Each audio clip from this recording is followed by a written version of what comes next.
Hey, what's going on, guys? What's happening? Good morning, everyone. You guys have tuned into Rules for Rebels. Today is Monday, February 13th, 2023. We had the Super Bowl last night. We got Valentine's Day tomorrow. We got some news to cover today. I actually didn't catch the Super Bowl, and I wasn't around much of the weekend. I got invited by a friend to go up to a friend of a friend's property up in northern Michigan. They got like 50 acres. We went up there, shot guns, shot some trap. They got one of those off-road golf carts or 4x4s or whatever they're called. I don't think they're called slingshots. I think those are the motorcycles. But was up there all weekend shooting, just kind of hanging out. And so my notes are a little bit scattered today, and I didn't get a chance to catch the Super Bowl. I was just watching a Meet Kevin video, and he was talking about some kind of funny commercial for, I think it was the new EV Dodge Ram. We're going to be talking about a bunch of stuff today. We're going to be talking about Super Bowl bets were up huge. We're going to talk about how Americans are struggling with inflation. More than 30 million Americans are facing a hunger cliff. We're going to talk about how this summer could be the perfect storm to really kind of kick this recession off. There still seems to be some disagreement whether we're in a recession or not. We're going to talk about 12 big job cuts coming this year. And then one of the big stories, since there's not a ton of news to cover today, we're going to be talking a little bit about kind of a bigger picture topic. We're going to be talking about the relationship between men and women in 2023 and how screwed up things are. We got a couple examples to talk about. One is kind of an old story, but the Apple employee of 20 years who wound up getting laid off for making a joke about how he... you know how you get these TikTokers who ask people, oh, what do you do for a living when they see him in a nice car? He said, I golf and I fondle big-breasted women, and he wound up getting laid off for that. We're also going to be talking about kind of the whole TikTok gym shaming thing. There's kind of a viral video going around right now, or really kind of last week, where a woman was struggling at the gym. She was kind of stuck down doing squats, and she was calling out for help, and nobody would help her. And people are kind of joking, like, women make all these videos on TikTok and Instagram about how guys are creeps and guys shouldn't bother women at the gym. And then you wind up in a situation where a woman is looking for help, and all the guys are looking straight ahead and don't want to pay any attention to women. God forbid they be called a creep. And then lastly, we're going to talk about kind of a funny Reddit post. We may wind up getting into this one early. A funny Reddit post about a woman who was thinking about turning a guy into HR because he wasn't like flirty with her at work. He didn't want to hang out with her and other women in after work. She said, he was super polite. Sounded like this guy had some boundaries with how he interacts with people at work. But she wanted to turn him into HR and said that it was a hostile working environment because he didn't want to hang out with her at work. Can you imagine if the tables were turned and a man went to the HR department to complain about a woman who didn't want to interact with him outside of the workplace? It would be laughable. But let's get into all this stuff. One thing, I don't have any sponsors for today's video, but I did want to give kind of a shout out to, I'm cheap, I'm frugal. I just can't bring myself to shell out $1,000, $1,500 for a new phone. I talked in a video a couple weeks ago about how I still had a Samsung S9, and my buddy Brian Phobos chimed in, said he still got the S9 as well.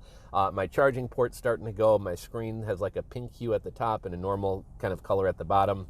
And I've always been kind of hesitant to buy used phones off of like eBay because you wind up buying a phone and it doesn't work, and then the seller tries to say that they were selling it for parts, not as a working phone. Just winds up being a big headache. But I found a website called Black Market. Again, no affiliate links. This isn't a paid sponsorship. But I wound up ordering myself a new or refurbished S9 off of there for I think it was about $102. So will still be the same phone that I have right now. Yeah, it's a couple years older, but it works fine. All the apps still work fine with it. And I imagine the charging port, microphones, and camera will all work better than my current one, and for just $100. So if any of you guys are cheap like me, and don't want to shell out hundreds or even over $1,000 on a phone, check out the Black Market. They had some good reviews, and I think mine is showing up today. Let's talk about how the markets closed on Friday. The Dow closed up 169 points. The S&P 500 closed up 0.22%. NASDAQ 1.09%. Bitcoin and most top cryptos are down about 2 to 5%. Crypto seems to be kind of heading a little bit downwards based on the government's spreading a lot of FUD.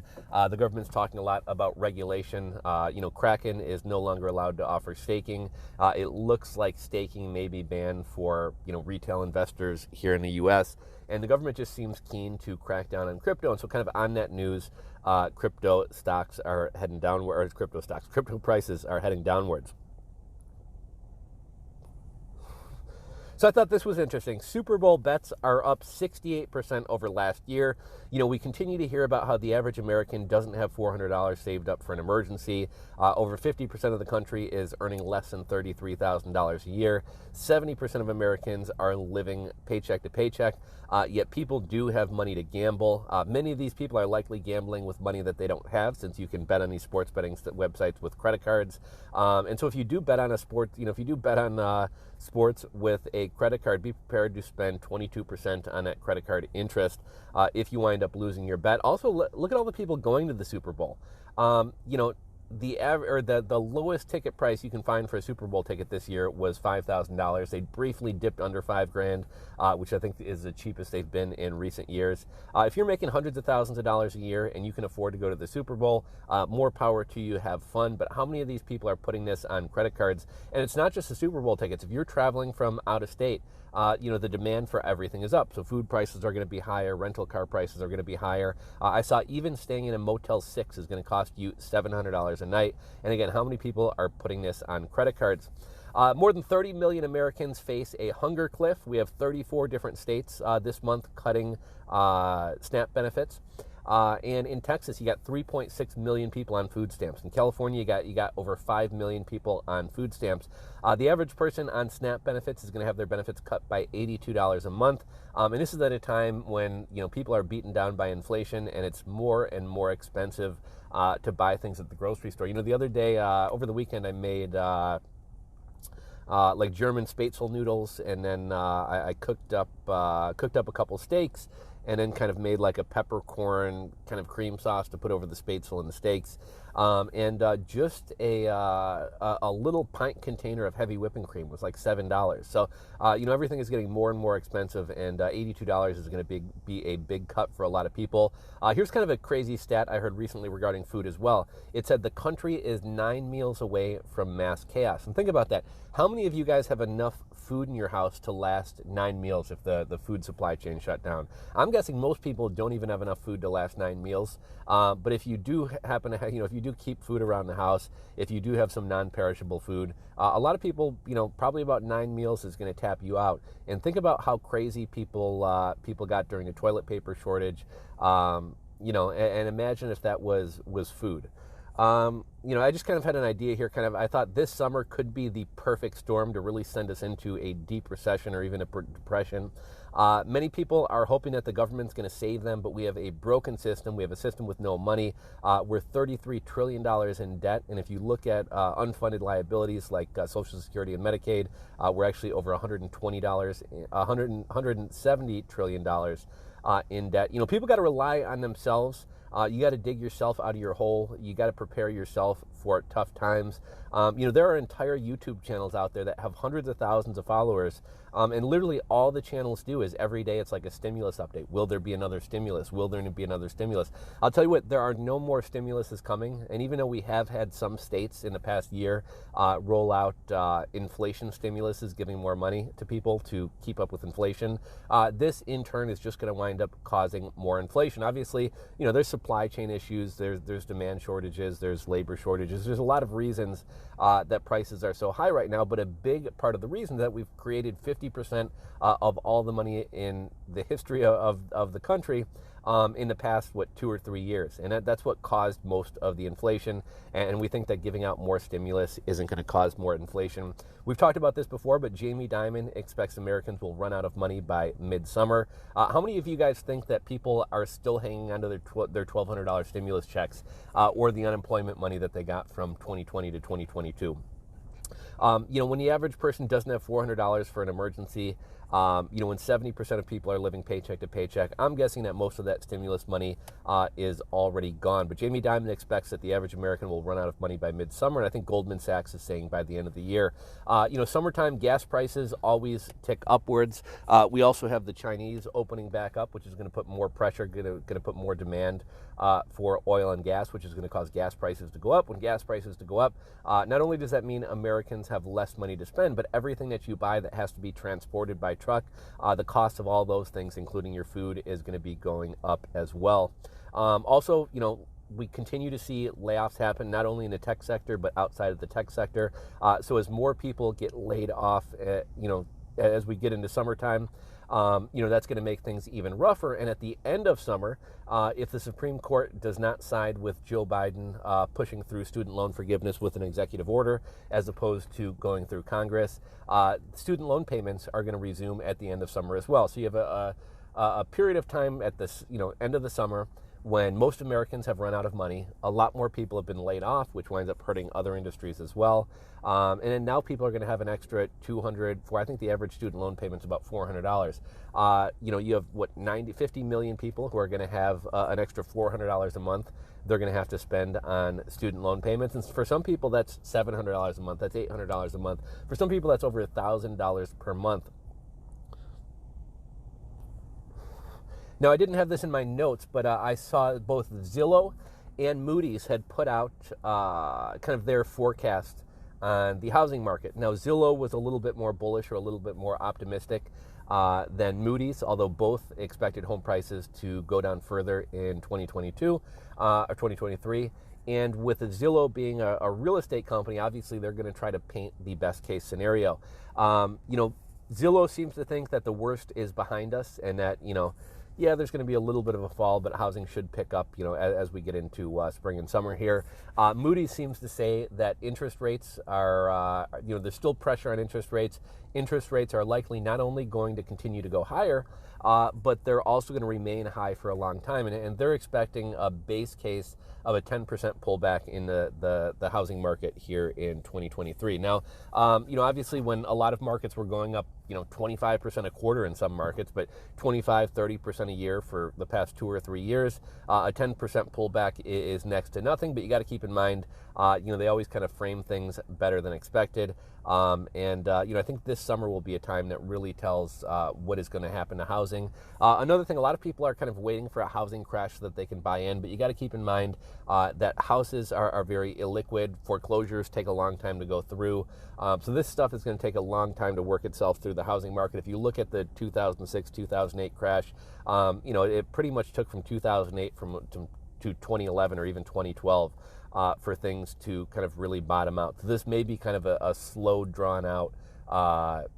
downturn in the housing market as opposed to a quick crash. What could keep the housing market propped up? Well, you do have a lot of millennials starting families or coming to an age when they want to buy homes, so there's going to be a lot more demand in the market. Also inflation is high. A lot of people aren't going to want to give up their low interest rates. So it'll be interesting to see kind of how all of that pans out. CNBC had an article, here's where the jobs, CNBC had an article, here's where the jobs will be during the rolling recession. So now we're talking about rolling recessions, right? So there'll be a recession, things will get a little bit better. We'll have another recession, things will get a little bit better. They talk about how most of the jobs that we'll be seeing are going to be in the service sector, so hotels, restaurants, and bars. When service sector numbers fall, however, that's going to be when things are over, and that's going to be when it's time to panic. We've been talking about the past couple jobs reports, or even just over the past 6 months. At one point, we lost 1,000 full-time jobs, high-paying, good jobs. We picked up 679,000 service sector jobs. Right now, a lot of good jobs, a lot of tech companies, they have hiring freezes, they're laying people off. But Chipotle, you guys always say Chipotle wrong. Chipotle is hiring 15,000 people for burrito season. We recently got some job numbers that 106,000, the most recent job numbers we got are over 525,000 jobs created. But some of the more recent job numbers, we had 105,000 jobs created, but 95,000 of those were service sector jobs. So most of the jobs right now are low-paying part-time service sector jobs. But we know that over half of restaurants are having trouble paying their rent. 43 or 47% of small businesses are having a hard time paying rent. When those businesses stop hiring or start laying people off, that's when you are going to have to start to worry. We got a jump in internet searches for how do I cancel my golf membership, kind of maybe a sign of where things are going. People don't have enough money for that country club membership or that golf club membership. And what happens to the people who work at the golf shop? What happens to the caddies, the pro shop workers, the beer girls who drive around in the carts and sell beer? I'm a member of 2 gyms. I go to a boxing gym. That one, you've seen more members kind of dropping out of it. It's over $100 a month. But then I also belong to Planet Fitness, and oddly enough, I've never seen Planet Fitness so packed in my life. We always kind of wait for the beginning of the year The first couple weeks of January, you've got a bunch of new people coming to the gym, and it's kind of a pain to work out. And after that, the herd kind of thins, and people kind of give up on their weight loss goals and New Year's resolutions. But this year, man, Planet Fitness is fuller than ever, and I think a lot of people are quitting, maybe MMA gyms or more expensive gyms and downgrading to Planet Fitness. We see the same thing with grocery stores, right? Like where we're hearing about how a lot of people who used to shop at Trader Joe's, or not Trader Joe's, who used to shop at Whole Foods are now shopping at Aldi or Walmart or discount grocers. This is just kind of interesting. I've already kind of rambled on this video, wound up running longer than I expected, but I just wanted to briefly talk about the relationship between men and women in 2023 and kind of how screwed we are. It's kind of funny. In a lot of ways, society is more woke and sensitive than it's ever been. And you would think that would make the world a better place. You think that would make people get along better. But in reality, it's terrible. Again, I didn't watch the Super Bowl, but I heard that they were starting the Super Bowl off with a black national anthem. Only like white, liberal, middle-aged women would think this was a good idea. I briefly hopped on Twitter, and everybody I saw, white, black, Asian, Mexican, everybody, but especially black people were like, I don't have a black national anthem. There's one national anthem. We're all Americans, and creating a second national anthem is just kind of a divisive thing. And I'm getting a little bit off topic here, but kind of the point here is, again, we're more sensitive, we're more woke to issues than ever, but people seem to be more divided than ever. It doesn't seem like men or women are happy with like the dating market and kind of how things are in the world. It's expected that by 2030, 45% of women will be childless. And, we kind of expect men not to be men. I got a couple kind of interesting stories or anecdotes here. This one's kind of an old one. We talked about it a couple months ago, but you know how there's these TikTokers or YouTubers who go up to people with nice cars and say, oh, I like the car. What car is it? What do you do for a living? There was an Apple executive, been at Apple for 20 years, and one of these guys approached him and his wife coming out of, I think it was a restaurant, getting their car from the valet, and asked him, what do you do for a nice car, cool, what do you do for a living? And he joked, he said, I golf and I fondle big-breasted women. His wife thought it was hilarious. She laughed. The guy who was interviewing thought it was funny. Everybody had a good laugh. Nobody was offended. But apparently some people on TikTok or Instagram were offended. They realized that he worked for Apple, and they wound up complaining about him, and Apple wound up laying him off. An employee of 20 years. Again, everybody in this interaction was happy, thought it was funny, but somebody online was offended by it, so they made sure to get him fired. And are men not supposed to like big-breasted women? If we're canceling people for liking big-breasted women, cancel me 3 times. I'm not going to apologize for that. Here's kind of another example of just relationships between men and women. There's kind of this new trend on TikTok and Instagram where women shame men. If God forbid, a man glances at a woman in the gym, not even being a perv, not even staring, not even ogling, but if you even, God forbid, let your eyes cross a woman, they're going to put you on TikTok and talk about how you're a creep. There was a video from a couple weeks ago where a girl was trying to do hip thrust, and you could tell she was struggling to get the weights on the bar. And it's not to say women are weak, right? Like when a bar is on the ground, sometimes it's hard to get the weights on there. A guy came over and asked if he could help her out, and she was like, no, please get away from me. So then more recently, I think this was last week or maybe 2 weeks ago, there was a woman who was doing squats at the gym. She had on one of these bars that's kind of got the hand grips for you to hold on to. So she gets all the way down into the squat position and she gets stuck. She can't stand back up. So you start to hear like, can somebody please help me? Help somebody. And there's a guy doing squats right next to her, and he's just staring straight ahead. He's probably got headphones in. He's probably not going out of his way to ignore her. But we've kind of trained men that you better not look at a woman at the gym, even if they got their boobies hanging out, camel toe on blast, booty shorts, their butts hanging out of their shorts. You better look at the ground or look straight ahead. So anyhow, nobody wants to help this woman out, and she's kind of stuck down squatting. And the way that these bars are, they're kind of hard to drop them off your back. Eventually a woman comes over and helps her out, but that's kind of the situation we're in, right? Like men can't help women out. Men are afraid of women at the gym. And it brought me to this Reddit post. So there was a Reddit post, and I'll read it to you guys in a second here. I got to kind of hop over to my email. I sent a screenshot to myself. But this woman talks about how there's a guy at her work, and they say, he's friendly with the guys at work. Sometimes he'll go out with some of the guys after work for a drink. And she says, he's cordial to all the women at work. He's cordial to me, but he never wants to hang out with us after work, and he seems to have boundaries. Now, this could be any number of reasons. Maybe this guy's got a girlfriend or wife, and when it comes to men and women in the workplace, historically, a lot of people have met their spouses in the workplace, but we're in a world now where, God forbid you ask somebody out, you'll be reported to HR. Women have this thing where, women like to be found attractive. They like guys to approach them. They like attention, but only if it's coming from a man who they find attractive. If it's a man who they don't find attractive, then all of a sudden it's creepy and, the guy should be fired. But then at the same time, if all guys stop talking to him, then their butt hurt that guys aren't giving them attention. So, without further ado, let me just jump into this post. Let's kind of pull it up here. And it's kind of small font here, so hopefully I'm going to have to kind of scan over to read. But the Reddit post was titled, "A colleague at work, 27M, of 1 year, refuses to socialize with me, 24F, or any of the women in our office." And that's kind of what I was saying, in the past, a lot of people might jokingly have like a work wife or a work husband. Maybe sometimes people are kind of flirty at work. But, some couples, maybe that crosses some type of boundary. And maybe he decided, maybe he's got a wife or girlfriend and doesn't want to get too close to a woman in the workplace. Maybe he's had a bad experience in workplaces before dating somebody at work. Who knows the reason? But, this guy is under no obligation to hang out with women outside of work. And here's kind of how her post starts. She says, "Hi all. I'm posting this on an alt because I know a few of my friends are following me on here and I don't want this spilling out until I have some clear thoughts on what to do.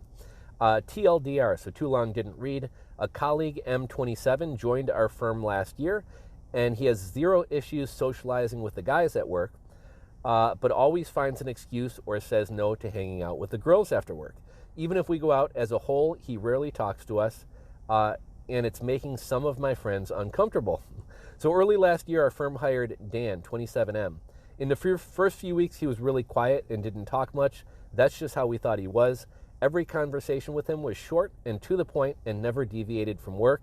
Aside from pleasantries, have a nice day, have a nice weekend. About 2 months in, he started becoming a bit more friendly with the guys in our office. They would hang out every so often and have normal conversations.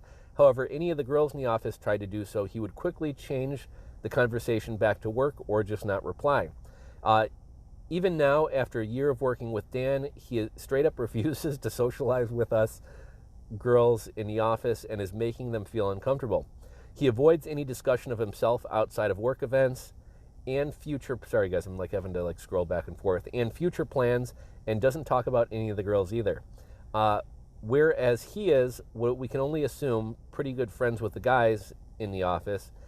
Even on work meals out to celebrate events, he is only doing the bare minimum when it comes to conversations with the girls, where again, with the guys, he talks to them like there's no problem whatsoever. I don't know if I'm overreacting, but one of the girls is considering going to HR about this because she is saying it's creating a hostile work environment. Dan treats us like he treats clients we work with, cordial and strictly about business, and it's wearing thin now. Any advice is appreciated." So these women, we hear time and time again, women don't want to be hit on at work. Women don't want to be put in awkward situations with coworkers trying to date them, blah, blah, blah, blah, blah. But, here you have a guy who seems to be kind of respecting those boundaries. He's polite and friendly to people, but doesn't want to be friends outside of work with these women, doesn't want to be flirty with them at work, and they're considering turning him into HR because of this. Can you imagine, again, if the situations were flipped, if a guy went to HR and complained that a woman at work wasn't being flirty enough with him or didn't want to hang out with him outside of work? Not only would they be laughed at, but they might actually be fired for being a creep. And here you got these women who want to get this guy fired. Maybe don't want to get him fired, but want to go to HR and consider it a hostile work environment because he's not flirty with them at work and doesn't want to hang out with them after work. Let's kind of move on. Let me find where I was here. So we always cover layoffs. So thus far this year, we have 340 tech layoffs, we have 340 tech companies who have laid employees off. The count of tech employees laid off this year, and again, we're only at February 13th. We're only about a month and a half into the year. We have 101,807 tech employees laid off. Some of the recent layoffs, before we get into the Big 12 of February, is TikTok India laid off 40. Rigetti Computing laid off 28% of the company. Yahoo laid off 1,600. We had an article from The Hedge after the worst job cut since the Great Recession. Here's 12 more big layoffs for February. Some Some of this is the economy. Some of this is, companies are kind of looking to trim some fat, looking to get rid of unproductive departments, looking to kind of get rid of some unproductive employees. And it's a lot easier to lay people off when everybody else is doing layoffs. It's going to get less attention and it's going to make less news. So the article went on to say, here are the following 12 major layoffs that have already been announced for February.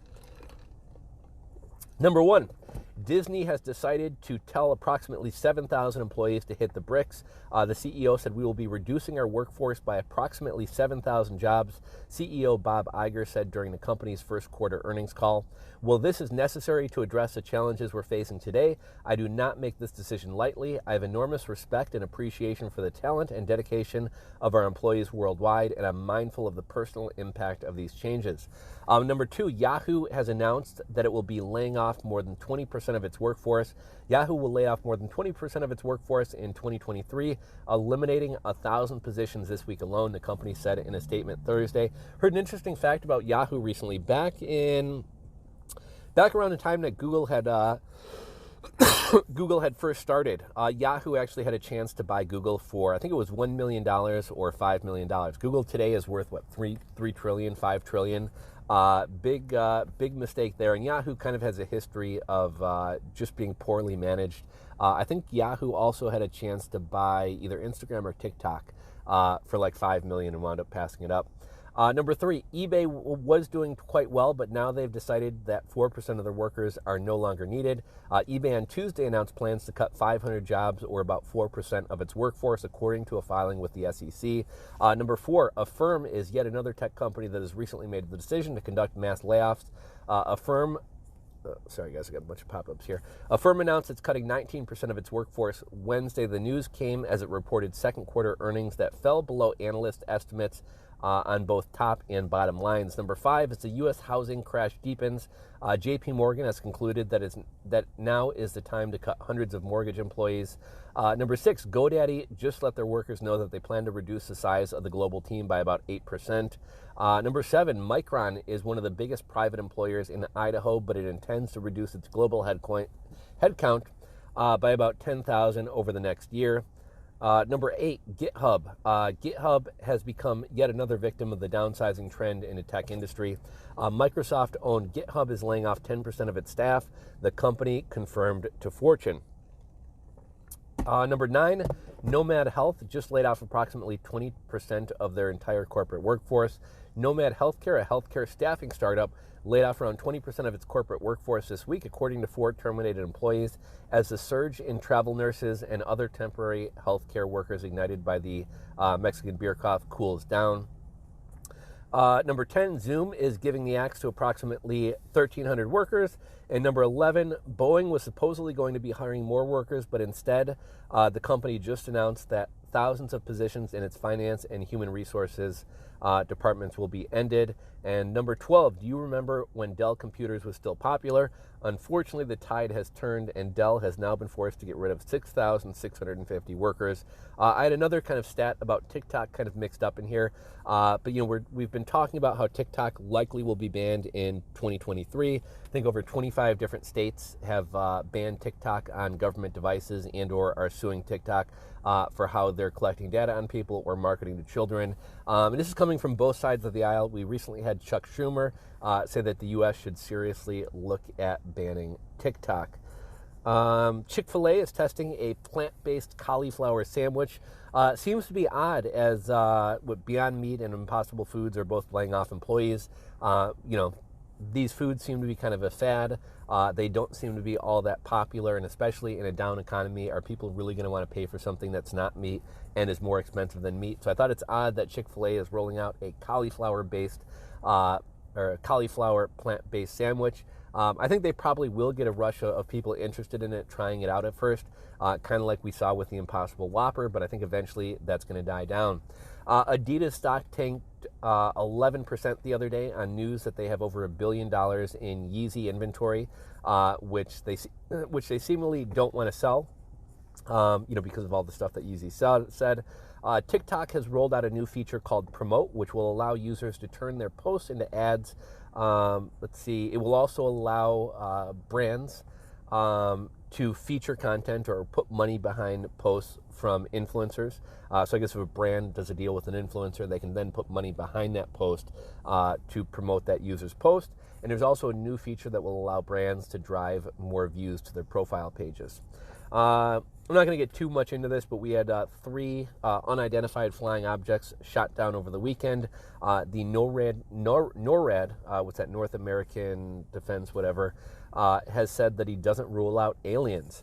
We had, I think, an object was shot down over Alaska. There was one they were monitoring over Montana. And I think it was yesterday they shot down some unidentified object in Upper Michigan over Lake Huron. Let's see. So this Four Loko is back in China. And in China, they call it either the lose your virginity drink or blackout in a can. I'm not sure if you guys who actually remember the original Four Loko. I think Four Loko is still on the market, but they've taken the caffeine out of it. And I saw Joe Rogan. I actually heard about this from the Joe Rogan show. Joe Rogan was talking about getting his hands on some cans of Four Loko and having a Four Loko episode where he and his guests just get fucked up on Four Loko. People aren't buying as much beer as they used to. And it's a bad sign for, man, we're 30 minutes into this. People aren't buying as much beer as they used to, and it's a bad sign for the economy. Alcohol shipments are down 19% from 2020. Beer has been hit by inflation, but even outside of restaurants and bars, the cost of beer is up over 7%. People are also downgrading the beer that they drink. So beer drinkers who typically tend to be loyal to a brand are starting to buy cheaper brands. And this article pointed out how more people who maybe used to drink Coors Light are now downgrading to Keystone Light. And I kind of jokingly said, if people are, intentionally drinking Keystone Light, things have to be really bad. I remember when I was in college, there was a liquor store that we used to go to. We all had our fake IDs. I think I was 17 when I first started college. Most of my friends were obviously, 17, 18. We used to go to this liquor store, and if I remember correctly, I think you get a 30 case of Keystone Light for, if it wasn't $8.99, it was like $9.99. And I remember a girl I was friends with at the time, a little Italian girl named Katie. She probably weighed 95 pounds, but she could drink as much as myself and most of my buddies. And I remember me and her oftentimes would split a 30-pack of Keystone Light, and every time you finish one, we would save our tabs from the top. We'd rip them off and save them so that you could tell, when you drank your 15 beers out of the case. But looking back, man, Keystone Light was disgusting. And I was just kind of joking, like, if people are drinking Keystone Light, the economy has to be bad. FTX is threatening to sue politicians and political organizations who don't return their donations. So you guys remember Fetterman, the bald guy who had a stroke and had a terrible debate performance. He ran against Dr. Oz. I mean, I think that kind of really highlights how bad things are in this country. That's the 2 best people that we can, that Pennsylvania can put up to represent the state, is either Fetterman, who can barely talk, or Dr. Oz. A lot of people say, a lot of people said not supporting Fetterman was being an ableist, but we're now hearing that, let's see the quote here. Things have been extraordinarily challenging for John Fetterman. He's laboring to adjust to his Senate duties. And even though they got him special chairs and special computer screens, his health just isn't in good enough shape to kind of handle that position. And even though we don't want to be ableist, it's also not fair to the people of Pennsylvania that they have a guy representing them who, isn't capable or competent to actually do the job. There's an education crisis. I saw this stat the other day. 65% of 4th graders can't read. This is due to bad schools, but also due to lockdowns and kids going to school from home for the past couple years. Think about that. 65% of 4th graders can't read. When I was in 4th grade, I was ripping through Goosebumps books. I used to love reading Goosebumps. There's also another article. I think this one came from the Hedge education crisis. 23 Baltimore schools have 0 students who are proficient in math. And again, this is due to a combination of horrible school systems as well as lockdowns. And we're also seeing electric vehicle sales are plunging in Germany after the subsidies are dropped or lowered. How many people would be interested in buying Teslas and a lot of these electric vehicles if there weren't government subsidies to get people to buy them, to lower the cost by $7,000 or $7,500 or whatever they are? Anyhow, guys, sorry, a little bit of a ranting video today, a little bit of an unorganized video today, but we managed to go 35 minutes. If If there's any stories that I missed out on, go ahead and drop a comment down below. I'll try to include them in the rest of the week's videos. If you guys have any thoughts, comments, or opinions on anything we've discussed today, drop them down below. If you guys enjoyed the video, give it a thumbs up. And if you're not subscribed to the channel, hit that subscribe button down below and ring the bell. As always, guys, thanks for watching, and I'll catch you on the next video. Later.